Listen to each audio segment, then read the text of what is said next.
Hey guys, Dranking here, obviously playing Dartfall on my stream here, twitching away. Obviously give it a follow, chat away, join in the game, and obviously donate if you want to get more epicness obviously in your bank space.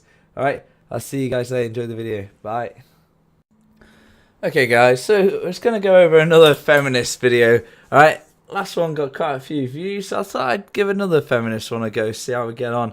Alright, so obviously there's two people there's one person I love in this, there's one person I hate in this. Clearly, it's the more rotund woman that I dislike heavily, and it's this cool, epic, grey-haired dude who's battling against her to try and knock back anything she's saying, right? Yeah, I'd like to know what you guys think in the comments, but what I'm thinking is, basically, this woman doesn't get free speech, right? She thinks only free speech is acceptable if it's about very limited topics from very limited amount of people. Okay, she's not grasping the fact that, you know, you could say what you want. Yeah, you can to a certain extent. Obviously, if it's not going heavily, you know, crazy racist or whatever like that. But you know, if you've got, you know, constructive criticism and something decent to say, you know, it should be heard.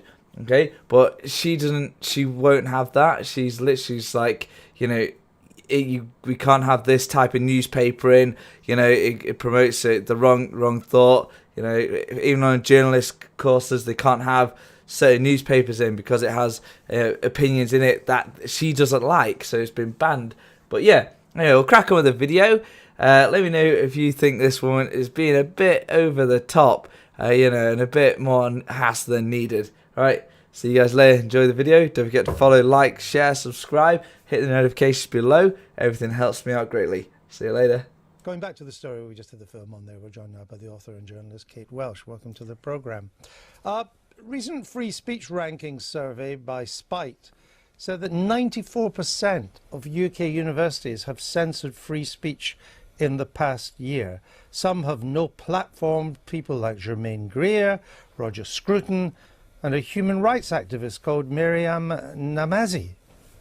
Are you happy with that? I don't believe it's censorship. I believe that freedom of speech is also freedom to accept the consequences of that speech.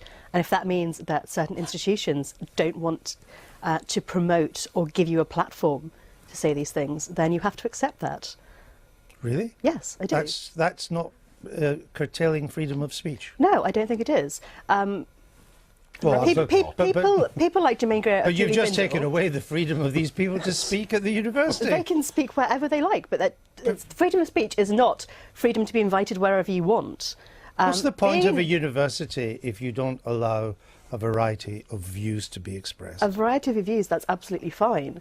Well, clearly not if you're Germaine Greer. I think if students are being asked to pay increasingly higher fees, and I think that if they object to people like Germaine Greer, Julie Bindel, Milo Yiannopoulos being given frequently pretty hefty speaking fees themselves and be given a platform at their university, then I think they have a right. Julie Bindel doesn't take fees for that. Julie Bindel does not take fees, and she has worked for 30 years raising awareness of violence against women and done so, you know, thanklessly. And for her to be barred from universities simply because she has a different view to you or some of the people in that university about transgender issues is a disgrace, as it is with Peter Tatchell. I think... Hold on. To say that they're getting back. money for it's absolutely legal. Kate Welsh. I think Julie Bindel has done some fantastic things for women's issues. I will not decry that. I do believe that she has frequently incited hatred against transgender people, and that puts... But she hasn't. She's defended transgendered people. I've heard her do it. She's done it to me. I've spoken to her about it. She's defended transgender people where all she does is cleave to the notion, which is actually a scientific fact, whether you like it or not, which is that someone who has transitioned from a man to a woman is still technically, essentially, if you wish to call it, essentially a man. The issue is not what is right or wrong here. The issue is, shouldn't you be able to hear the views on both sides of the argument? And you can't if you ban people. I mean, the Lincoln University, a student union, it banned the University Conservative Association from social media because the association had pointed out that the university had a low ranking when it came to free speech. I mean, this is getting ridiculous. I don't think that's on the same par as criticising who's being invited to speak at universities, or to say that a democratically elected student union preferring not to sell papers like the Daily Mail. But why would you do it at all?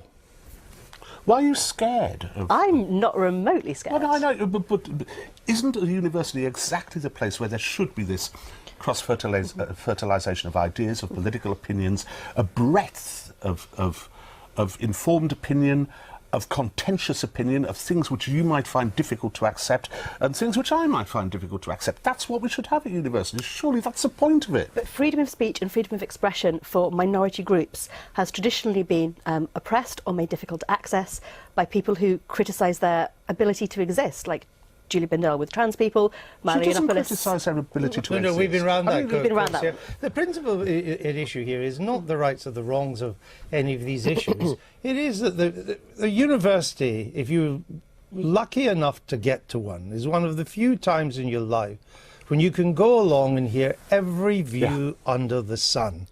But in fact, what is happening now is that views are being channeled into a very narrow tunnel.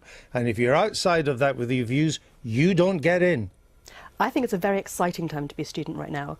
I graduated 10 years ago. We didn't. The progressive movement that's flowering now was really only in bud then. But I think students are turning around and saying no to bigotry and no to hate speech. Well, they can go along to meetings and say that. It's only a minority who are doing that. It's the minority in the students' unions who are doing that. And I speak as someone with a kid who's at university who says, actually, all this rubbish, this idiocy, this politically correct nonsense has no purchase whatsoever amongst a wider student body. It has a purchase only amongst the perennially active, amongst the political groups within there. And don't forget as well, generally Andrew, people from oppressed groups. Please remember that. Is it Universities have always been a safe space for straight white men. What we're seeing now is an increase of levelling the playing field for other voices to be heard, So and that what will about- mean No, but you're stopping other people's but that voices will mean being heard. removing the platform from one person and giving it to somebody else. City Well, so a gay University? woman, you remove it from a gay woman. City University in London, which runs a well-known journalism course, voted to ban the Daily Mail, the Sun and the Express.